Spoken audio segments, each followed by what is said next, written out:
बच्चों, सुप्रभात। बच्चों, आज हम वर्ण विचार के विषय में जानेंगे। वर्ण विचार के बारे में जानने से पहले हम जानेंगे कि वर्ण क्या होता है। व्याकरण में ध्वनि का अर्थ वर्ण या अक्षर से होता है। जब ध्वनि क्या होती है? ध्वनि का अर्थ होता है आवाज।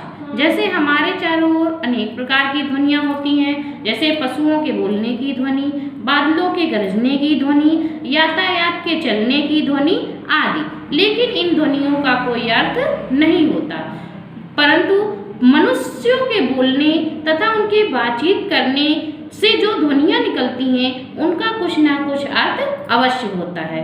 जैसे हम एक उदाहरण के माध्यम से समझते हैं। जैसे एक शब्द लेते हैं, पुस्तक।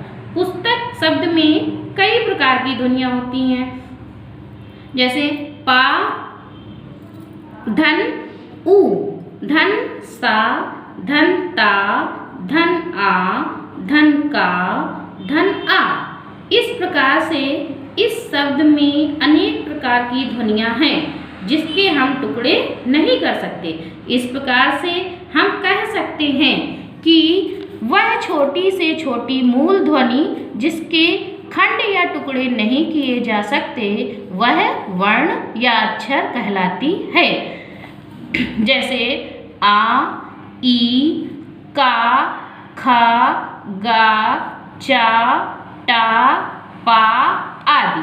अब बच्चों, आपके मन में यह सवाल उठ रहा होगा कि का, खा के नीचे हलंत, ये जो डंडी खींची है वो क्या है? उसे हम हलंत कहते हैं। जब इसमें ये व्यंजन शब्द होते हैं, ये व्यंजन वर्ण होते हैं, और जब ये लगा होता है तो का जो है हमारा आधा हो जाता है, और जब हम इसको हटा देते हैं तो इसमें आज हो जाता है और यह पूरा हो जाता है। तो इस डंडी का मतलब हलंत से है। अब बच्चों जानते हैं वर्णमाला। तो वर्णमाला आप जानते होंगे, सुना होगा कि जो वर्णमाला की बुक आती है जिसमें का से ज्ञ तक होता है, तो उसको हम जानेंगे कि वर्णों के व्यवस्थित समूह या क्रमबद्ध समूह को हम वर्णमाला कहते हैं। जैसे आ, बड़ा, छोटी, बड़ी, छोटा ऊ, बड़ा ऊ, री, ए, ऐ, ओ, औ, अंग, आहा आदि। इन वर्णों के क्रमबद्ध समूह को ही हम वर्णमाला कहते हैं।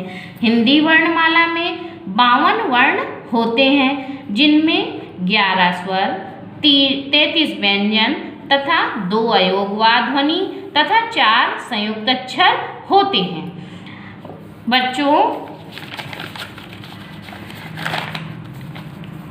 वर्णमाला में वर्णों को 2 भागों में बांटा गया है। जैसे पहला स्वर और दूसरा व्यंजन। स्वर वे वर्ण होते हैं जिनको बोलने में हमें किसी अन्य वर्ण की सहायता नहीं लेनी पड़ती। ये 11 होते हैं। क्या होते हैं? ये स्वर 11 होते हैं। जैसे आ, बड़ा आ, छोटी ई, बड़ी, छोटा ऊ, बड़ा ऊ, री, ए, ऐ, ओ, औ आदि। अब जानते हैं व्यंजन। व्यंजन वे वर्ण होते हैं जिन्हें बोलने के लिए हमें स्वरों की सहायता लेनी पड़ती है। ये व्यंजन हमारे 33 होते हैं। कौन कौन से? का वर्ग, जैसे का, ख, गा, घा, अंगा। चा वर्ग में चा, छा, जा, झा, ञ। टा वर्ग में टा, ठा, डा, ढा, आड़ा।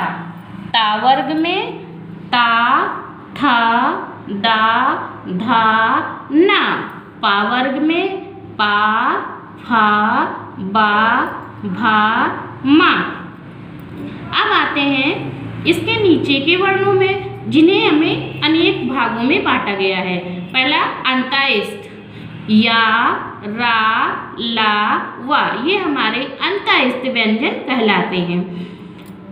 फिर आते हैं ऊष्म व्यंजन। श, श, श, हा, ये हमारे ऊष्म व्यंजन हैं जिन्हें बोलने में हमारे मुंह से ऊष्मा निकलती है, यानी गर्मी पैदा होती है, इसलिए इन्हें ऊष्म व्यंजन कहा जाता है। अब आते हैं संयुक्त व्यंजन, छा, त्रा, ज्ञा, श्रा। अब आप सोच रहे होंगे कि इन्हें संयुक्त व्यंजन क्यों कहा गया। तो संयुक्त का मतलब होता है जुड़े हुए।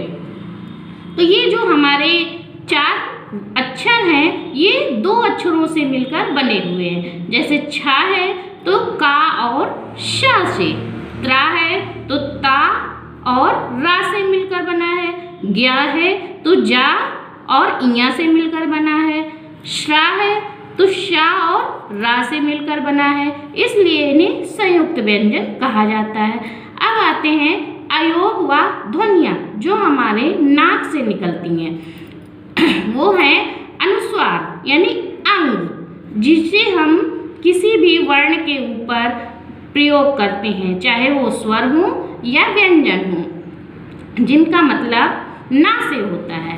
अब आते हैं विसर्ग यानी आहा, जो हम बिंदी के रूप में देखते हैं, जो वर्ण के बगल में लगाई जाती है, अर्थात अक्षर के बगल में, जिसका मतलब हा से होता है। तो बच्चों, आपको ये वीडियो समझ में आई होगी।